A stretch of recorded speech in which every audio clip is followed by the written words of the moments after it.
Oi, gente! Bom dia, boa tarde, boa noite, tudo bem com vocês? Como a professora sempre diz, vou cumprimentar vocês nos 3 períodos, porque não sei qual horário vocês vão ver esse vídeo, ok?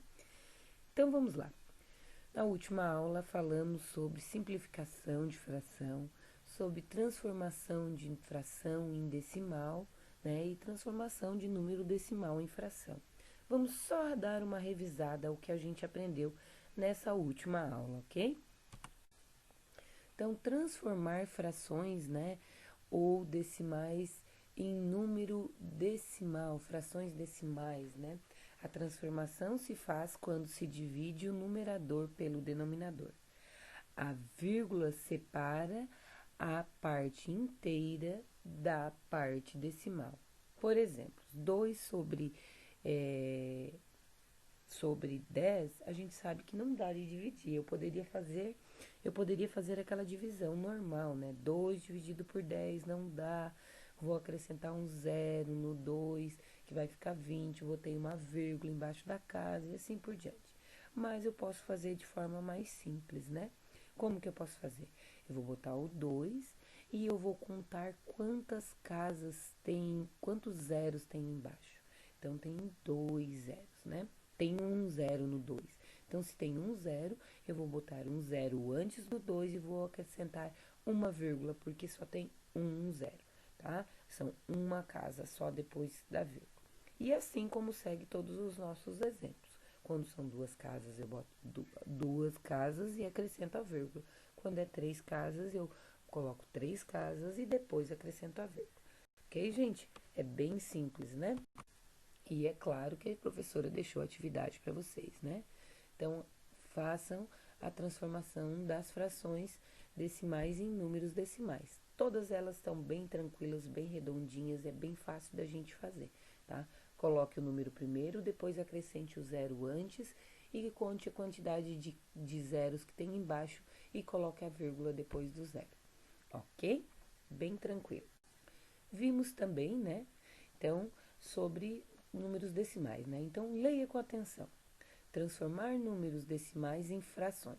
Para transformarmos um número decimal em fração, né, decimal, escrevemos uma fração em que o numerador é o número decimal sem a vírgula. Então, se eu tenho 1,7, eu vou ter 17.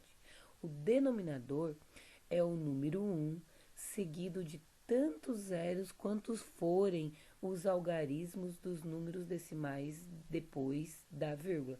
Então, quantas casas decimais eu tenho depois da vírgula na letra A? Eu tenho 1,7.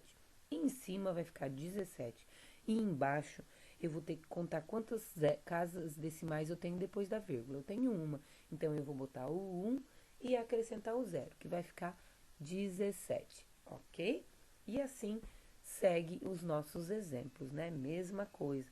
Da letra B, 234, eu acrescentei o 4, o 234 em cima, né? E embaixo, quantos zeros, quantas casas decimais tem? 2. Então, eu botei 1 seguido de 2 zeros. Ok, galerinha? Bem tranquilo, né? É claro que a professora ia deixar a atividade para vocês fazerem também, certo? Então, a atividade aqui para vocês, tá? Conforme a quantidade de casas decimais, né? Depois da vírgula, é o número seguido de zero embaixo. Então, em cima, a gente vai colocar só um número, né? Eu vou tirar a vírgula e vou botar um número. Ali na letra A, eu tirei a vírgula do 3, 0,3, vai ficar 3. Sobre, embaixo, quantas casas decimais eu tenho? É 1 mais um zero, né? Porque só tem uma casa decimal depois da vírgula. Então, vai ficar 3 sobre 10. E agora, é claro que eu não vou dizer o resto para vocês vão fazer. Certo, galerinha? Também falamos sobre frações, né? Simplificações de frações. Se não temos como simplificar mais a fração, ou não conseguimos simplificá-la de início, né? Como tá ali, temos uma fração irredutível que se pode ser simplificada, né? Que não se pode mais ser simplificada. Mas, para a gente entender, a simplificação de fração, a gente tem que simplificar o numerador e o denominador pelo mesmo divisor, pelo mesmo número. Então, ali 16 e 24, os dois dão de dividir por 4. Os dois dá de dividir por 4, que vai dar 4 e 6. 4 e 6 são números pares, eu ainda consigo dividir por 2, tá? Então, 4 e 6 dividido por 2 vai nos dar 2 terços, né? Ou 7 quintos. Por que que ele tem 7 quintos? É para mostrar que é uma fração irredutível, só um exemplo ali, ok? Então, a fração irredutível é quando eu não consigo mais dividir dividir o numerador e o denominador pelo mesmo número. Mas até lá, eu sempre posso começar pelo 2. Começando pelo 2, pelo 3, pelo 4 e assim vai até eu conseguir dividir todos, ok? Claro que a professora iria deixar também uma atividade para vocês. Então, tá aqui. Simplifique as frações conforme o exemplo. Então, o primeiro exemplo tá ali, ó. A professora fez, simplificou. Lembre-se, todo número terminado em 0 e 5 é divisível por 5, para a gente entender, né? E o restante estão ali. Se não dá por 2, tentem por 3. Se não dá por 3, tentem por 5. Se não dá por 5, tentem por 7 e assim por diante, ok? E essas são as atividades de hoje.